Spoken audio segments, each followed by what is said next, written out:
Hello guys! Welcome back to our channel. Alright guys, so for today's episode ay may i-review tayong tools from Inco.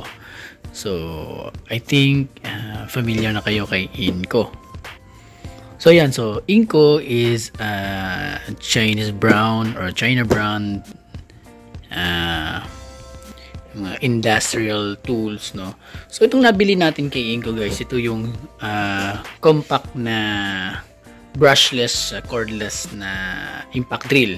So, yan, cordless na siya, battery operated na. So, ipapakita ko sa inyo lahat-lahat ng mga inclusions ng cordless na impact drill na ito, guys. So, let's begin. Alright, so bago tayo magsimula, guys, magkakaano nga ba yung presyo ng compact brushless cordless impact drill ng Inco, yung set na guys, no. Ito ay nasa almost 10,000 pesos to guys. Itong ating drill na impact drill set, no. Nasa 10,000 pesos mahigit kasi kompleto na yung kanyang mga accessories, kasama na yung battery charger, itong mga drills, yung mga drill bits, no. Yung mga screws. Kapag iisa-isahin natin guys yung presyo nito, itong impact drill lang guys is nasa 6,000 pesos to. Tapos yung isang battery naman is nasa almost 3,000 pesos. So dalawang battery siya. Kapag bumili ka ng set is mas mura siya. Nasa almost 10,000 pesos. Pero ito guys is nabili lang natin ng 50% sa Inco. So nabili din natin during their promo or yung tinatawag nilang sale. Nag-sale sila. So, ayan yung presyo, guys. Alright? So, nasa 5,450 pesos lang yung pagkakabili natin dito. So, nasa 50% less nung nabili natin itong ating Inco. Alright. So, bago natin buksan, guys, i-review muna natin yung, syempre, yung box, no? Para sa akin, guys, yan. Ito, meron naman tayong mga na-review na rin ng mga tools, no, na galing din nabili natin sa Shopee, yung mga Makita. But this one guys is very highly recommended yung kanilang box. Maganda, hindi siya tinipid yung box. Makapal yung plastic, no, ayan. So pag tinayo natin, yan. So yan, hindi siya natutumba kasi nga meron siyang stand dito sa ilalim. At saka itong parang mga ayan, yung parang mga bisagra, ito, yung plastic hinge niya. Ayan. Matibay din guys. Kasi sa Makita na nabili natin dun sa Shopee. Although, hindi naman talaga original na Makita yon. Pero, madaling masira dito. Okay. This one guys is authentic to. Original Inco. Itong nabili natin. Kasi, nabili natin to sa SM during their promotional. Itong Inco. Ayan. So, meron siyang Inco dito na engrave or yung pangalan. Then, dito. Alright guys, so sa box muna tayo. Ito, yung handle niya. Ayan, matibay siya guys. Ayan, ito. Matibay. Makapal yung plastic. Pati na rin to yung kanyang lock sa plastic. Okay, so buksan natin. Dito guys. Yan. Yan. Ang maganda nga pala nitong box nito guys, pwede mong lagyan ng lock or kandado dito. Para kung sakasakaling dadalhin nyo to sa mga construction work site, yun, syempre baka may mga ibang gagamit, no. So mas kung gusto niyo ng mas safetier o safer paano ba, lalagyan niyo siya ng kandado dito. Yan. So hindi na siya mabubuksan. Alright? So ito ang kanyang loob. Ayan, ito yung sinasabi ko sa guys. Yan, no? Makapal yung plastic. Yan. Kapal yung plastic ng box na to. So, sulit, no? Dito naman sa loob, guys, di ba ito yung yellow plastic? Tapos yung lalagyan mismo sa loob is meron siyang itim yan. Yan yung talagang pinaglagyan niya. Ay, parang nakahulma sa loob. So, yan. Meron siyang user's guide. Yan. Ito nga palang Inco natin, guys, na impact drill ay brushless na to. So, less maintenance na siya. Wala na siyang, hindi ka na kailangan magpalit ng brush kasi nga brushless na siya. Ayan, ito yung kanyang user's guide. Alright. So as you can see, meron siyang dalawang 20 volts battery. Yan. Alright, ang bigat ng battery guys. So, yan. Hindi mo talaga masasabing low quality na battery. Ang ganda. Mabigat to. Compare dun sa Impact Drill na nabili din natin sa Shopee. Yung parang copy lang siguro yun. Siyempre, parang copy talaga ng Makita. Pati na rin yung impact wrench, no? Kasi mahal nga talaga kapag yung original na Makita. Nasa 1,000 mahigit lang yung bilhin natin doon. So of course, parang talagang sure na copy yun. Ito, ang bigat ng kanyang battery guys. So, yan o. Bigat. So, worth it yung ganitong battery nga pala guys, yun nga nabanggit ko kanina. Nasa 2,900 yung presyo kapag regular price. Swerte nyo na rin kapag ganito, yan, nakakabili kayo ng mga nagsisale sila. Yan. 20 volts. Yan. So, 2.0 ampere. Yan. Tapos, ito. Yan. Ito guys is, meron siyang light indicator kung yung battery, ilan na ba yung level ng battery, kung kailangan na ba siyang i-charge. Ito, meron siyang 3 levels dyan guys. Ito yung pinaka low bat, ito middle, ito yung full charge. Pag pininot nyo yan guys, makikita nyo kung saan siya mag-light. Doon siya sa may low bat na. Yan. So, kailangan na siyang i-charge. Yan. Malalaman nyo kung naka full charge itong battery. So, nice. Very nice. Yan, dalawa siya guys. Okay. So, same din itong isa. Okay, kailangan na rin siyang i-charge. Very nice. And then, meron siyang kasamang drill bit. Ayan, ito yung drill bit. Itong drill bit na to guys, 3 maliliit. Talagang bagay na bagay sa Torx. Maliliit na pang Torx. Masonry drill bit yung free. Ito naman, meron siyang mga screws. Ayan. And then, meron siyang screws guys. Ayan, accessories, 47 pieces. Ang galing. Nice. Kapag naubos yung screws niya, so, pwede ka na rin bumili ng another set of screws, tapos lalagay mo dito. Tapos yan, lalagay nyo lang dito. Alright, okay na okay. Then, ito yung sa loob. Tignan natin yung loob. Yan. Yan. Alright, so meron siyang meron din siyang drill bit na pang metal. Ayan. So, nasa loob pa yung pang metal pala niya. So, basically, this one is freebie. Freebie talaga siya. Hindi siya kasali dito sa box na to. So, intentionally, nilagay nila to freebie. Kasi ito, I think this one is binibili talaga to. Kasi yun, nakapack siya.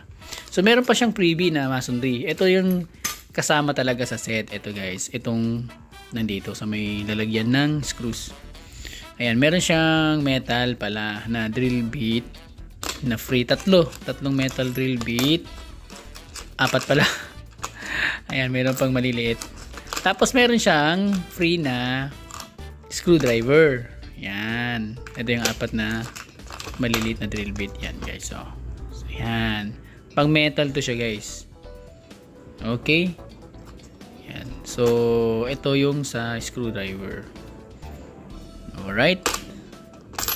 Yan. Ganda nito guys kapag meron kayong mga DIY na gagawin sa bahay. Kakabit kayo ng mga shelves.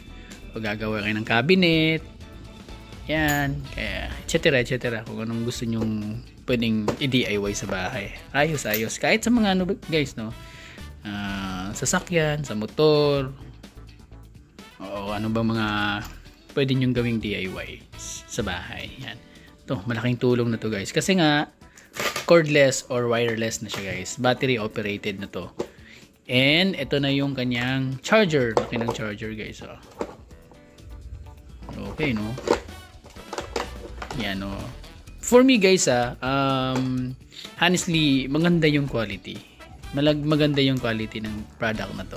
Although it's made China made siya, pero yung quality hindi siya ganun talaga yung iniisip natin na mababang quality kasi sinasabi natin basta China made, 'di ba? Made of China. medyo mababa yung quality. But this one guys, hindi tinipid yung quality. Okay, kasi yun nga yung presyo niya, syempre medyo mataas din kapag is RP. Pero pagka ganito nakaka-chamba kayo ng sale, 50%, sometimes nga nagse 70% pa, di ba? So yan, tsamba-tsambahan lang. Pero pag kailangan nyo na yung item tapos naka-SRP, depende na rin sa inyo, sa budget nyo.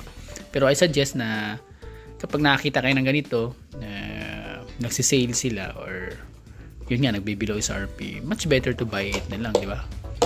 Kasi kakailanganin nyo rin tong item na to pag nagdi-DIY ka sa bahay. Okay, so then dito na tayo sa mismong impact drill. Yan, ito ang kanyang impact drill.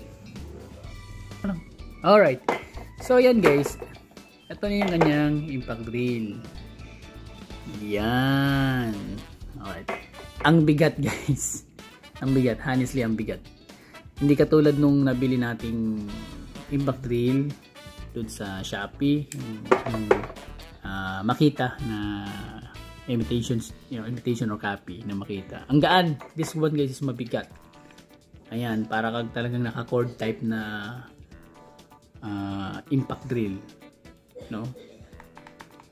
Okay? So, impact drill siya guys. Meron din naman, 'di ba? Usually ang tawag natin dito is drill, 'di ba, no? But this one is impact drill kasi nga meron siyang hammer type. Meron siyang hammer type. Ayan na. Ita-try natin 'to, guys. Ayan yung hammer type, oh. Ayan. Yan. So, ano yun lang 'to, guys. For this one is naka-hammer type tayo. Kung maglalagay kayo kakabit kayo ng screw, ito yung gagamitin nyo. Screw. Tapos, kapag maggagamit kayo ng magbabarena lang kayo ng tawag na ito, ng kahoy or ng metal, ito yung gagamitin nyo. Itong sign na to. Okay? Susubukan natin. So, ito yung battery. Yan. Subukan natin. Ito yung battery. Okay. Yan. Ayusin natin muna yung camera. Alright. Okay. Ito yung battery. Medyo mahirap tanggalin yung battery. Yan. Okay. Yan. Brown yung dito niya guys. So, brown. Ito naman yung sa kanyang hold. Sorry. Sa impact drill. Brown din dito. Pero dito guys is malambot. Rubberized dito. At saka dito. Yan. Itong parang brown na. Yan. Okay. Brushless. Ganda. Ito guys is aluminum. Tapos dito soded na stainless. Grabe guys, ang ganda oh. Para talaga siyang yung original na Makita o yung sa mga Bosch. O nga pala guys, yung nabilan ko nito is dealer din sila at the same time ng Makita at saka Bosch. Okay, ito yung yan. Ayan oh. So nakalagay dito guys is 76 Newton Newton meter. Ganun siya kalakas. Okay guys, papakita ko. Ayan guys, so tignan nyo guys, oh, yan oh. Ayan oh. 76 Newton meter. Yan yung tawag niya. Lakas, ano? Ayan guys, sige. Tayo na natin ito. Yan, okay. Then, ayan, ito yung itsura niya guys. So, nakalock pa siya. Push lang natin ito.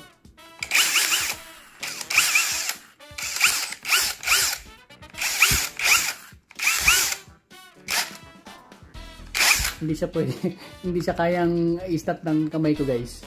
Malakas, no? So, meron siyang number 1 ito. Yan, okay.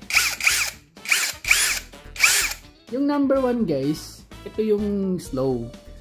Ito naman is yung high speed. Slow speed, low speed, high speed. Ito, high speed ko. Yan. Lakas.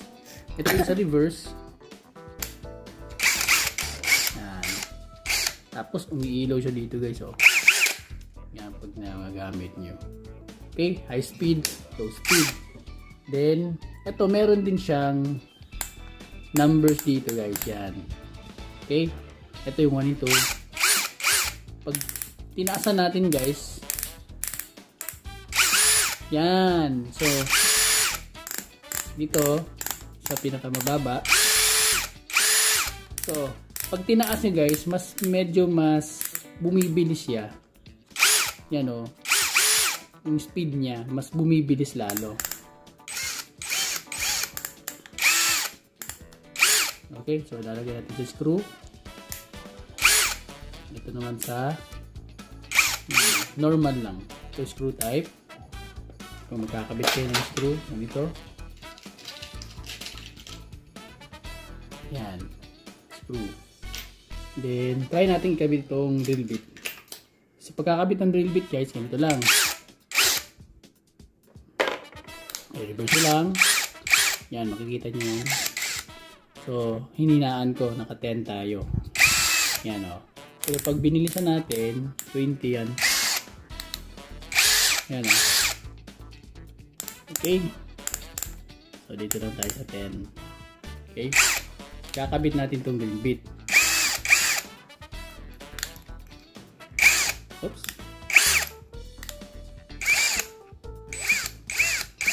Alright. Yan. Bilisan natin. Alright, yun. Ito nga pala guys. Ito yung strong or strength niya guys. No? Kapag binabaan natin, kaya na nating hawakan yung yan o. So mas kaya nating hawakan to. Kapag gusto nyo yung medyo nagpi-free wheel siya. Yan. Okay, sorry, hindi pala to sa speed niya guys. No? Ito pala sa strength ng tawag nito ng impact drill. So ito kaya ko nang hawakan siya. Oh. Yan. Kapag gusto nyo mag-free wheel.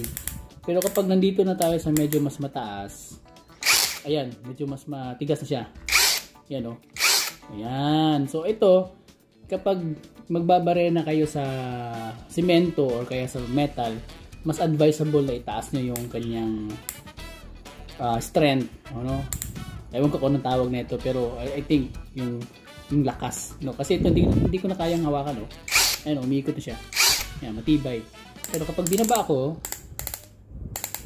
yan, let's say number 4, hawakan. Ito guys, kapag gumagamit kayo ng ito, yung may mga numbers dito is kapag binaba nyo, kapag yung nagkakabit kayo ng screw yun, ito maganda to kasi magpi-free wheel siya para pag nalock na yung screw, magpi-free wheel na lang siya. So ito pala yung usage niya guys, ito yung purpose niya. Okay, lagyan natin sa number 10, tanggalin natin yung drill bit. Yan, so tanggalin yung drill bit, kaya na siya kadali tanggalin. Alright, yan, umiilaw siya. Okay. So, yun po guys. Yun yung simpleng review lang natin dito sa ating impact na brushless, cordless. At the same time, na impact drill natin guys, no, from Inco.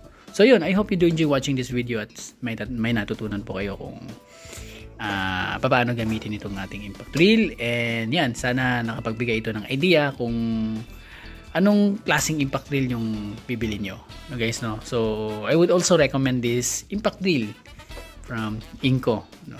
If you looking for a better quality na medyo mas mababa yung presyo, syempre itong Inco, yan, maganda siya guys. Thank you for watching and have a nice day.